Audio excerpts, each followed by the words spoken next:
Hey guys, Coach Bill Sandillo coming to you from Chandler, Arizona.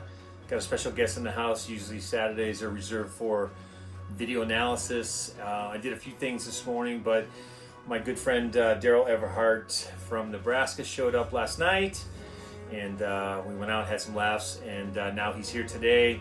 We're spending the day together, and we'll do some stuff. But I just wanted to introduce you to him. Another professional trainer, guy that has done crazy things in Nebraska with his own students. He's making some amazing things happen with his guys, and I'm gonna let him introduce himself here in a second, and then we'll talk and we'll do a little Q&A. Okay, Darrell? Well, thank you for having me here. Yeah. And, you're way too kind with your comments, of course, and I'm humbled to just be a part of playing baseball and have coached baseball and work with players. There's just so many neat things you can do with them as athletes and help them grow. And I know you and I met, quite a few years ago. Yeah. I think we were talking 2006, last night. 2006. Yeah. And you brought me in and said, hey, there's 101 different ways to do drills and how you can affect young athletes. And we hit it off from there. And so I have just been trying to carry on a legacy of what you've taught me. Yeah. Everything from the balance, vision, rhythm, timing, and then how does that really fold into what you can do with athletes. And so I've been doing that for a number of years after transitioning out of the Navy for a while. So talk about what you're doing right now in Nebraska. How many kids you're working with? I heard you got a facility now. You built one in your backyard. Yeah. That's exciting. Yeah, it is. It is. Yeah. So even while I was active duty Navy, and we were a part of doing baseball, I always kept my hands involved with the sport. And what I thought was important to always do is just stay plugged into it, right? And not be one of those coaches or one of those training guys who did what they experienced and they're still teaching the old way. Because I knew that there's things that you need to keep updated on and stay current. And so that's why I've kept in touch with you and of course follow a lot of other hitting analysis and coaches and athletes. But I think it's funny. We'll talk about social media and the impact it's having, but let's dive into philosophies a little bit. Let's talk about that, because everybody, like you said, there's a million ways to teach this game. So I think there's a lot of parallels with baseball and life. Absolutely, a lot. But for me, it was in the military.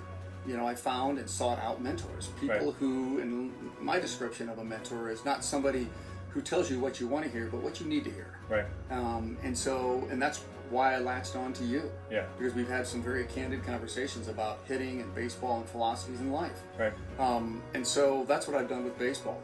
And same with my mentors in baseball too, right? Yeah. I happen to be very fortunate to work in the game, but some of my mentors, one of them was Frank Robinson, and we talked a lot about the old way.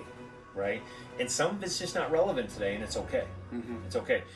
We just gotta keep doing what's relevant in today's game. But more importantly, I think it's important. Like you mentioned this, the Navy. It's staying true to your own values. Yeah. You know what I mean? And if you can stay true to your own values, that's going to filter into how you relay that information to kids. Correct? Like the philosophy of hitting is, I look for a balanced hitter. And I believe in an absolute balance. You want to see balance before they go to start their swing, balance through the zone, and balance when they finish. Yeah. And you'll see a lot of hitters, young hitters, will leak on the backside, will lose some power that way, or you'll find them weighted out on the front side, on the front foot too often. Yeah. And we know that all hitters will get caught up in getting caught off on a pitch, and we see that in the major league games now. Guys on their front foot. Well, that's at the ultimate level, but.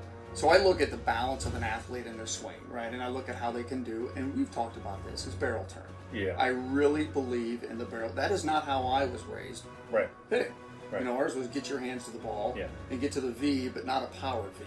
Yeah, and it's all those trigger words that we are used to hearing: load, and swing down, knob to the ball, get through the ball, knob, long, short to it, long through it. I mean, all those things were relevant when I played too, and.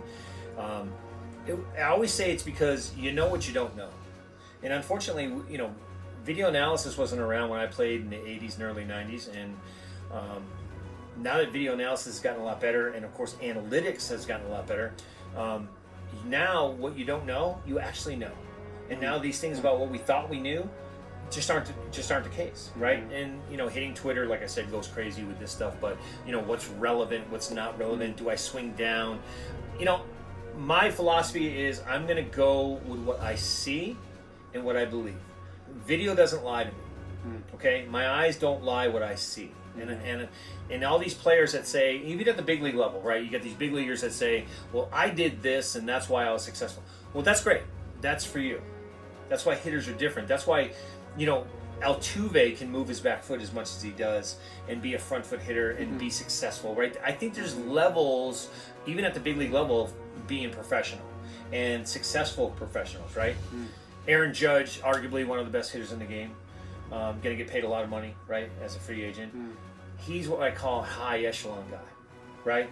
If you go to the bottom of the barrel, and we won't mention any names because I don't want to put people in those categories and make them feel bad, but let's say there's a hierarchy even in pro baseball. That guys that hit 200, guys that hit 250 with no home runs, and they always say their job was different. My job isn't to hit home runs. Well, I don't believe that. I believe that if you have swing, speed, and you talk about balanced lineups, right? With the first 5 or 6 guys have all 10, 20 home runs. To me, that's a balanced lineup, right? But to say I can't hit a home run is incorrect. I just don't believe it at the major league level, at your skill level, at the big league level, and the bat speed you create. When you say you can't give the ball any lift or hit home runs, I think it's because you don't want to. I don't think your swing is dictated to that level. And I just think that some of the time, when you watch these punch and Judy hitters hit, it's because that's what they want to do. They're not trying to drive the ball. And it's a really good example of that. You can be a big league player and not hit home runs and not drive in runs and not have OPS skyrocket. Your WAR's not up there.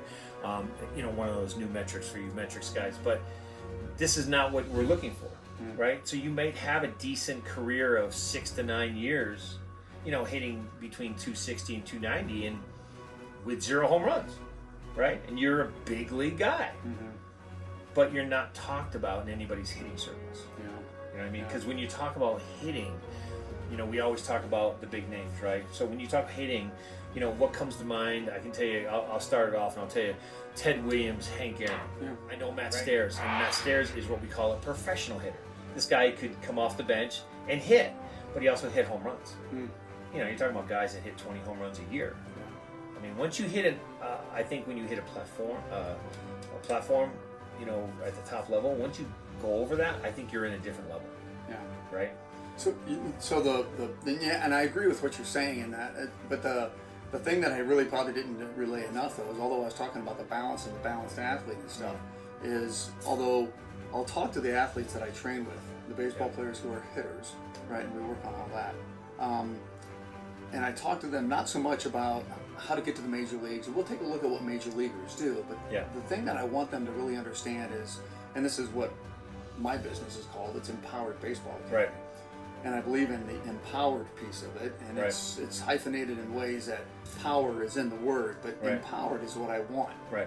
Every athlete that I train with to feel. So when they go to hit in a game and they miss it, and they get a base hit, and the team's cheering for them because they did a great thing, they know that they missed it. Right. So they're empowered to make those corrections. So that's really the foundation. And it's really it's a good mindset, right? Yeah, it's a good mindset. Let's talk about positive mindsets. We talked about some things at the big league level, and we'll get there again. But tell me about empowerment baseball. What kind of mindset you're working with there, and what's the ultimate goal? Yeah. So things that I have learned over the years is positivity goes a long ways. Yeah. Right. And you hear and not the negativity we're seeing on hitting Twitter, where these guys are calling out hitting coaches like you and I because we're making statements in people's lives. And they're not that stuff, right? I got more important things to do, than to worry about that. Yeah, we all do. Yeah.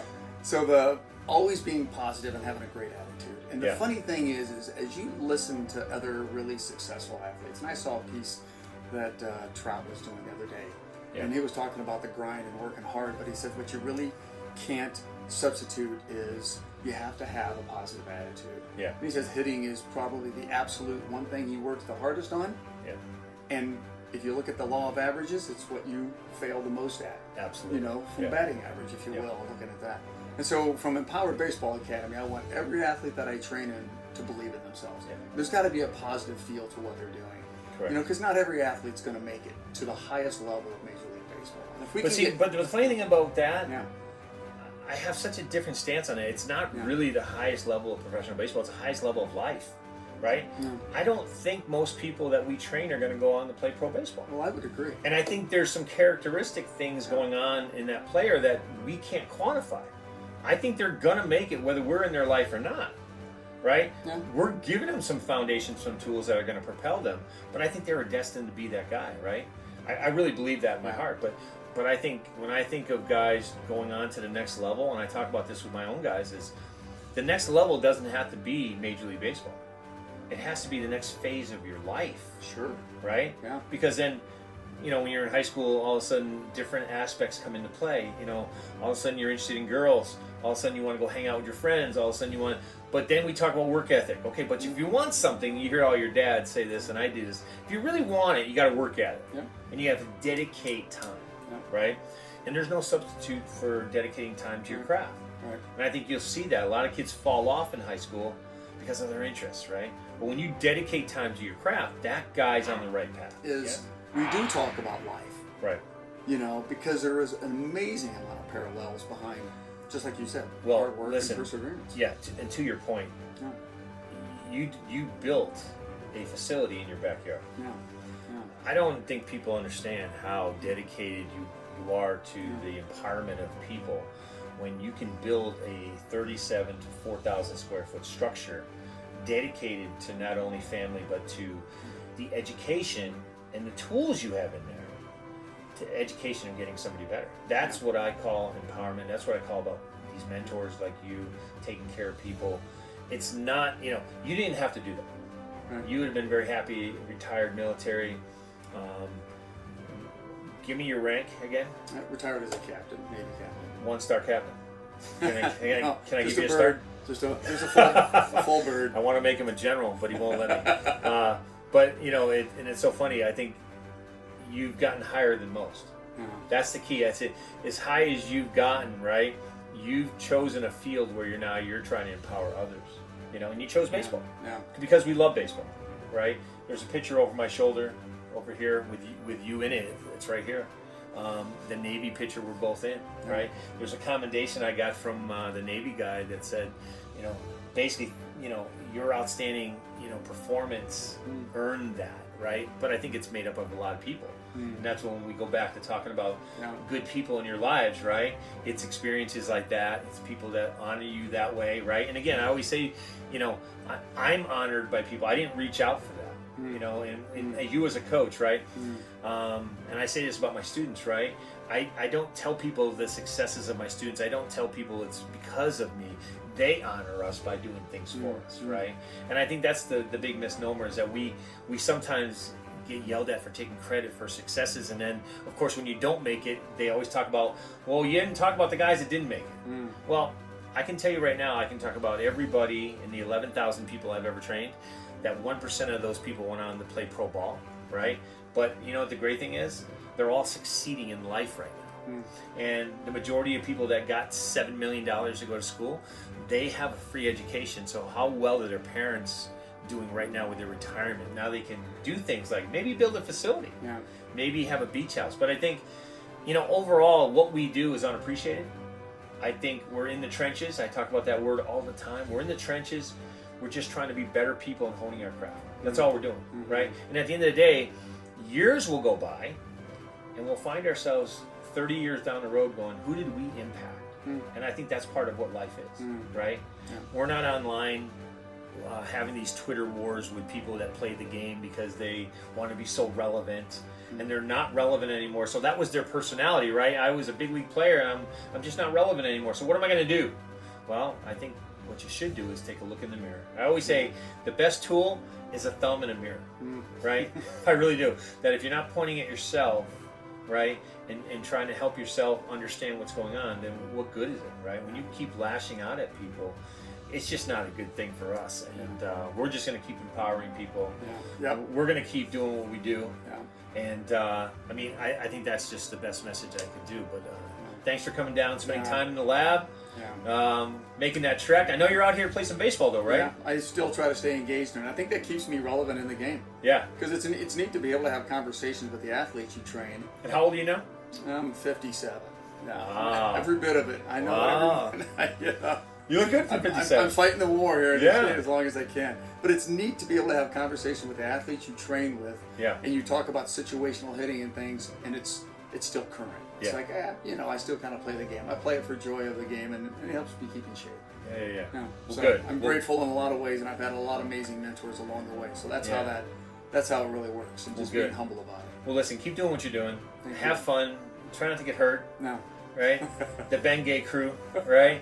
You won't smell that on me. Yeah, come back to the lab anytime. You know you're always welcome. Yeah. You know, at the lab, and you know we're always going to keep doing what we do. But just keep doing what you're doing, and we'll talk to you soon. Okay? I'm grateful. Thank you. All right. Thank you guys, and we'll talk to you guys. Yes, sir. Baby, I'm a boss. They say yes, sir. Shout out to myself, that's my investor. Made another meal, let's run it back like Devin Hester. Pistol in my dresser. Baby, this is silk, not polyester. Yes, sir. Baby, I'm a boss. They say yes, sir.